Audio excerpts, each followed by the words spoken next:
morning. Welcome to our morning take. My name is Frank Johnson. And my name is Abraham Lawrence. Welcome to podcast number 127. 127. It's a Tuesday. It's a Tuesday. It's America's birthday. Depending on who you ask.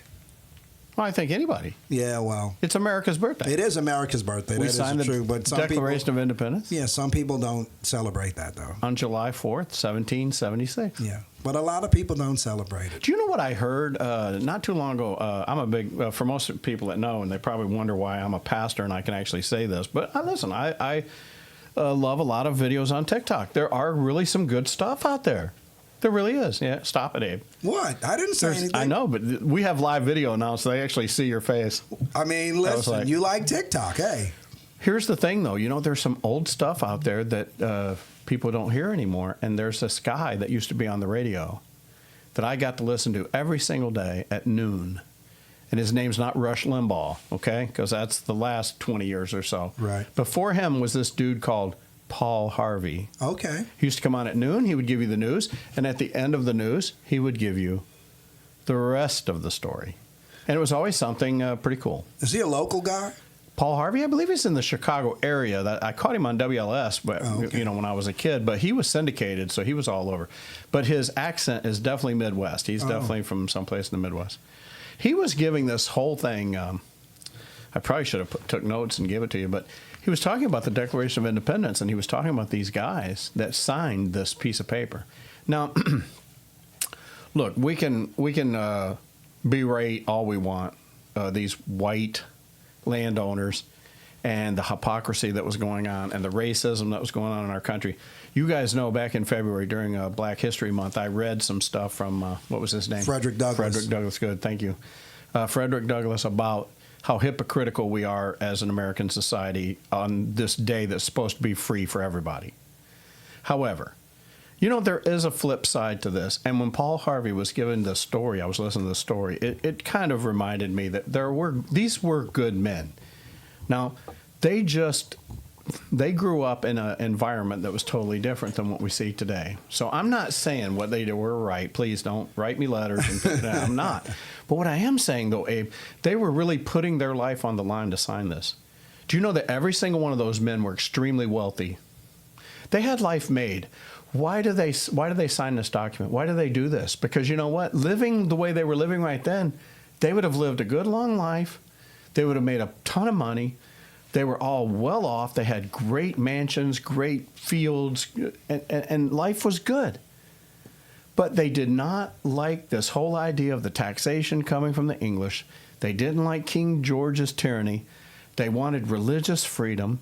And they put their, my goodness gracious, I never realized that this would actually show on here. That actually comes through my iPad. That's kind of funny. Anyway, he showed that, they showed the king that we stand with this nation and we will put our lives on the line.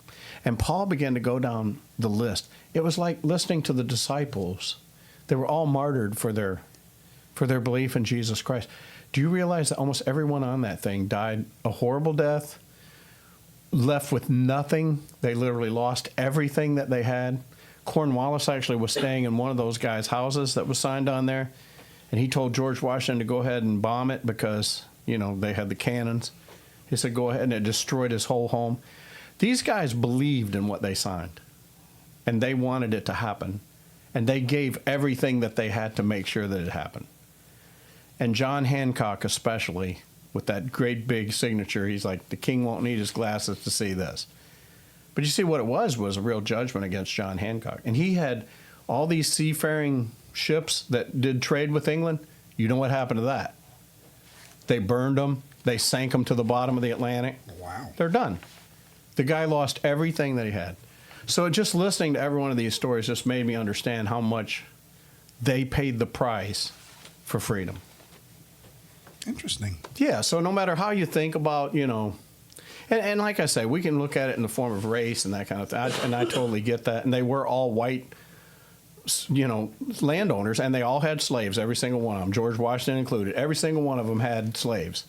Although George Washington didn't sign the Declaration of Independence, by the way. Oh, I know. Yeah, I know you know. How many signatures are on there? Like 56 or 57? There's quite a few on yeah, there. there's like 57, I think, on there. Yeah. Just to switch gears on that. Please.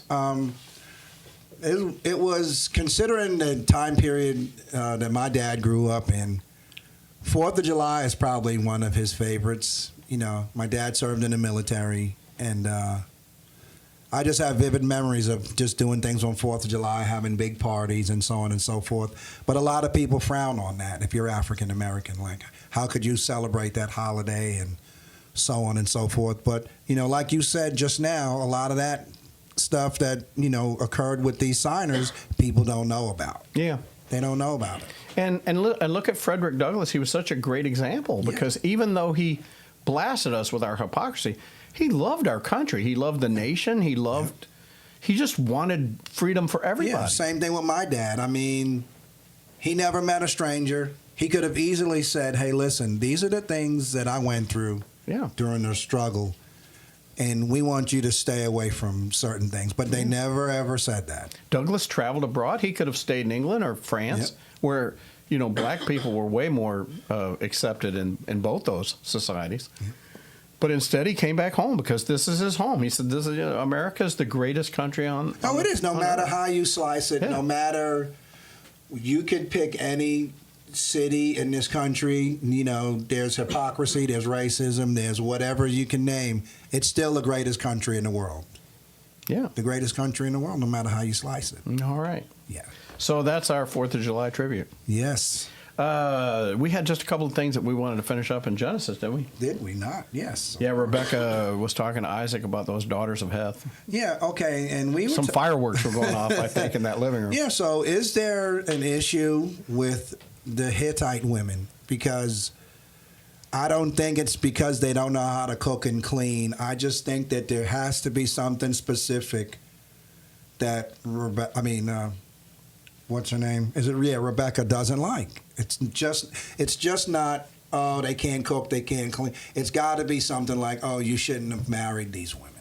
You know what? It made an impression on Isaac, though. Yes. Because we continue on into chapter 28, and we all know that the Bible, when it was written, they didn't have chapters and verses. So the story just continues.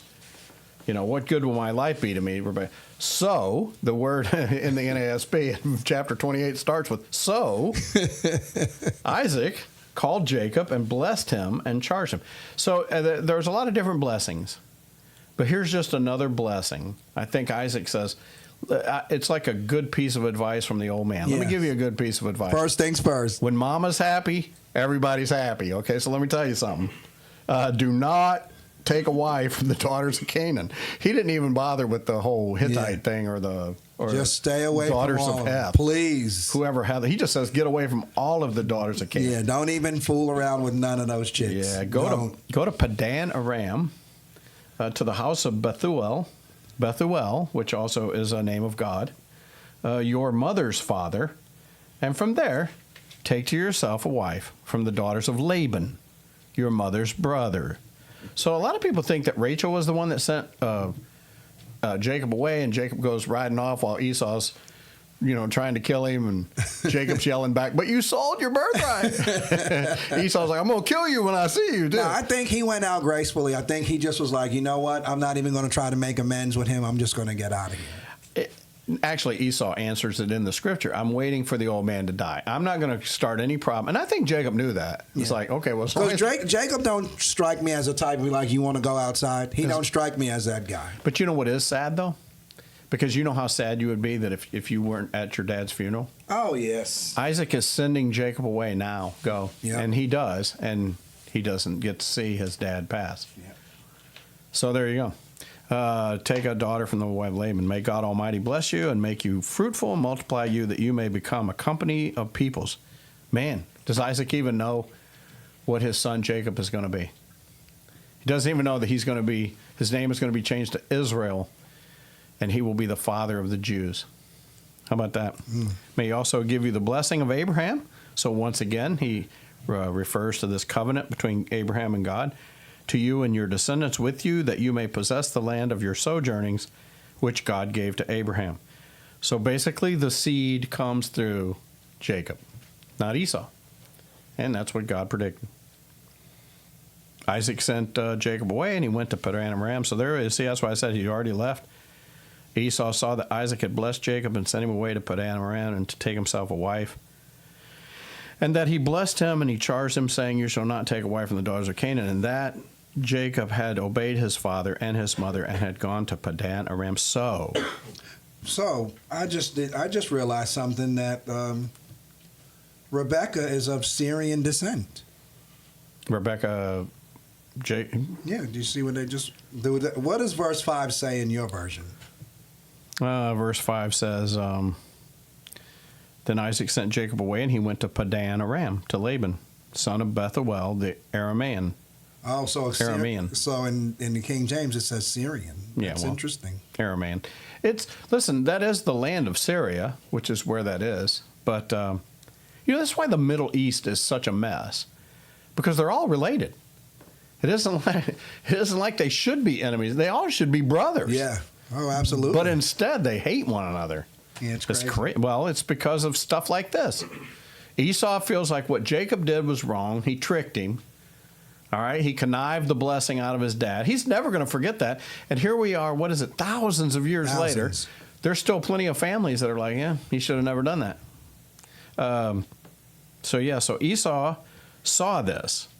So we get to verse 8. So Esau saw this is the game changer right here. Well, here's the thing too. So Isaac calls Jacob together and says, "Hey, stay away from these Canaanite women." All right, man, we're gonna have to finish this tomorrow. We just go so long. It's a great story. You gotta come back tomorrow and hear the rest. You guys got to hear the rest of this. Abe got me all sidetracked. I do that a lot. It's what I do.